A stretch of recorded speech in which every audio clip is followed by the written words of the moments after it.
What's going on, everybody? This is dkdynamite, and the trailer for Modern Warfare Season 4 just dropped a couple of hours ago, and I'm assuming COVID has caused either some budget or development issues, since the trailer itself was literally just a story recap and didn't show anything new until the very end when it showcased the new operators, Price and Gaz, for Season 4. Now, in today's video, I have a dual commentary with the man himself, Scorpiolo, as we go over some very important details about the big crossover between Black Ops Cold War and Modern Warfare going forward. There are plenty of Easter eggs and teasers live in Warzone already, some of which have not even been covered on YouTube yet, which we're very happy to be breaking down in the commentary. And also be sure to get your hands on the free 1100 COD points simply by downloading World War II for free right now using the PS Plus offer. It's only available for the next couple of weeks. Once you download the full game, you'll see 1100 COD points on your account, which you can use in any Call of Duty game that does support the COD point system. But without further ado, let's jump right into the video. So our first hints of the worlds of Black Ops and Modern Warfare colliding actually came last year,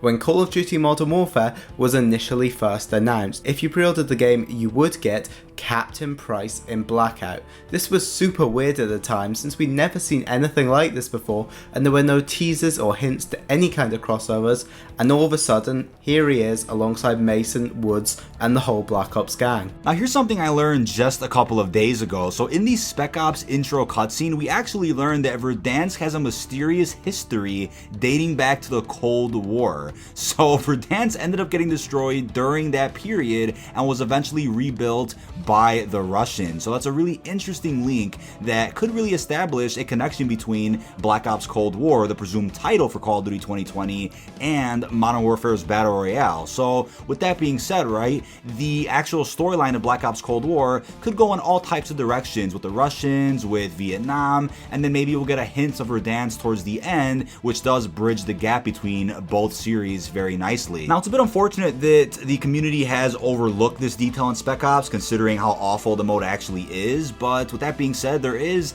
a good chunk of story that you could take out of Spec Ops, which I do believe Infinity Ward is going to be recapping before the release of Season 4. So in order to actually catch up the players who are just playing Warzone and the free-to-play elements of the game and didn't actually have access to the campaign and Spec Ops, Infinity Ward are actually going to be trying to catch up all those players on all the story that did precede this event. So for example, a way they're going to be doing this is through a brand new intel system that will be coming with the launch of Season 4, where you will be able to go around the map and pick up pieces of intel. Much as we're used to for campaigns, these will include voice recordings from various characters and all sorts of hidden messages that will further and explore this mystery of Verdansk.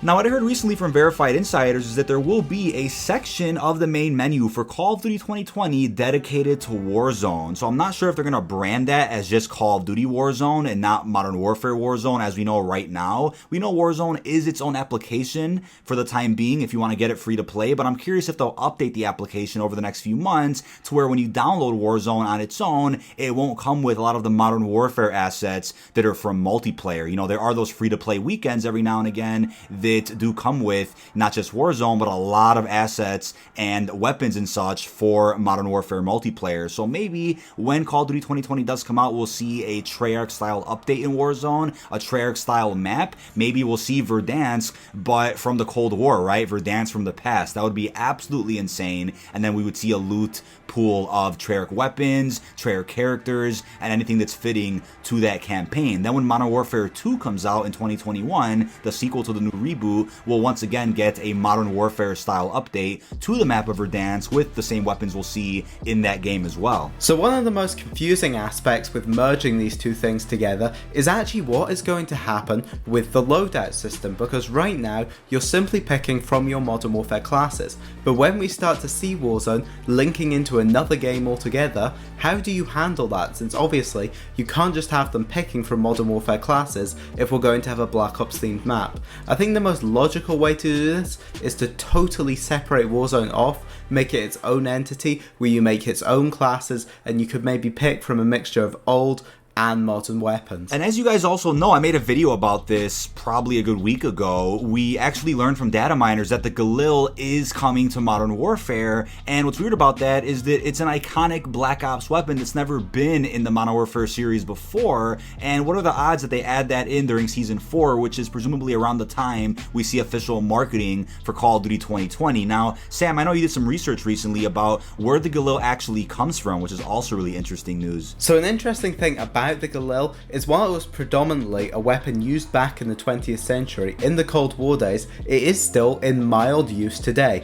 but only by one army in the entire world, and that is Israel. I think this is very interesting because it is a very unknown weapon in modern times, it's not significant in any way, and Israel really isn't a significant faction within modern warfare, so this would actually allow them to put it in whilst actually still putting a modern twist on the weapon, whilst maintaining that link to a Black Ops styled name of an iconic weapon. And don't get me wrong, there have been weapons in Modern Warfare that made their way into Black Ops, right? The FAMAS, the AUG, but maybe the tides have turned this time and we'll see some Black Ops weapons make their way into Modern Warfare with the release of Season 4. As part of the many recent updates that have come to Modern Warfare that have brought in all sorts of new Easter eggs, updates and event teasers, there is actually a small swamp hut near the prison area of the map that has now been opened up. This hut was always there, but the doors to it have finally been opened, and it does have inside it some very interesting teasers.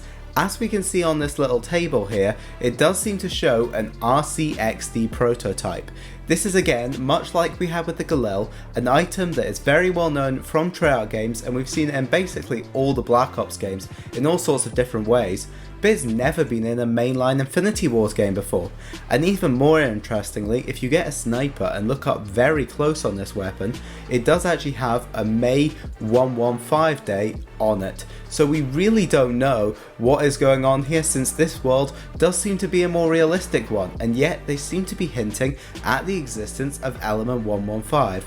So it is possible that they could plan to leave behind that realistic aspects down the line in favour of actually connecting in some of that more zombies and mystical kind of lore by allowing them to use what Element 115.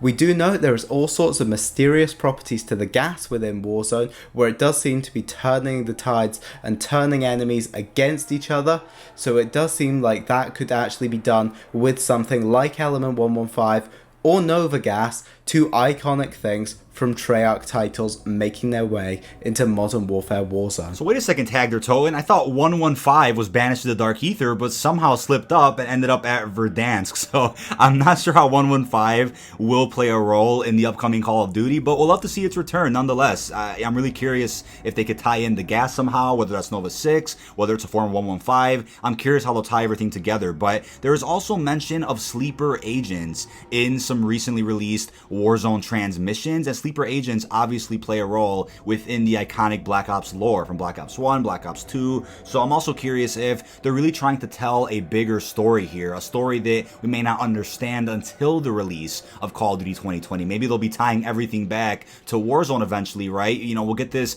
grand story told over the next few Call of Duty games, and then all of it just gets, you know, weaved together very, very well. But here's the thing too, right? The Cold War, right, and presumably when the new Black Ops game takes place, and the new Modern Warfare will essentially be taking place 50 years apart. So nothing necessarily conflicts with one another. They can tell this whole ass arc in Black Ops 2020 that's essentially a prequel to the new Modern Warfare. So I think that's the best way to bridge the franchises together a little bit, right? You have a story being told in the past that serves as a prequel for what's being told in the present if the writing team at both Treyarch and Infinity Ward work together to tell one cohesive story. So while it did seem at first like the bunkers within Warzone were a fairly standalone thing from a greater Call of Duty continuity, they were simply building towards furthering the Warzone storyline and seeing where that progresses to. However, it does seem like that is all actually going to be linking in to the Cold War and that brand new Black Ops reboot. An extremely reputable gaming news source, VGC News, have actually put out an article recently where they did tell us that their sources had been telling them that Modern Warfare's Warzone event was actually building towards Call of Duty 2020 teasers, and they were actually going to be using this to market the game, which obviously makes a ton of sense based on the massive demographic that Warzone actually has and the fact it allows them to get teasers and marketing out to the massive most amount of people that they possibly can, since after all, it really is the biggest platform they have right now. Interestingly enough, our main bunker within Warzone, Bunker 11, its name is actually of a very significant amount of importance, being that back in the Cold War, there was an iconic German bunker simply known as Government Bunker in English, and within that bunker it was in fact exactly 11 miles. This was actually built to protect government officials back in those days. So it's interesting here that they are referencing Cold War in many ways, and the technology within it does seem to be very old-fashioned. It doesn't look modern in any way. So it is very possible that they are building towards these bunkers having existed since the Black Ops days. And even with some brand new leaks towards where the Warzone storyline is progressing to, we know a future step of this storyline will be titled The Lost Team. While we don't currently know exactly who this Lost Team are, it's all very possible that it could be an army of soldiers going all the way back to the Cold War who have been hiding in these bunkers all along. We could very well see some of our iconic Black Ops characters all aged up in the modern setting. Now this leads me into something I brought up on stream just the other day. Imagine an Avengers level crossover in the Call of Duty franchise, right? And hear me out. The ending of a future release for either Black Ops or Modern Warfare could have a little cutscene showing the Black Ops crew meeting the Modern Warfare crew, right? And you're like, well, you just said that the Cold War is 50 years before the current events of Modern Warfare, and that's true. How this would work, right, is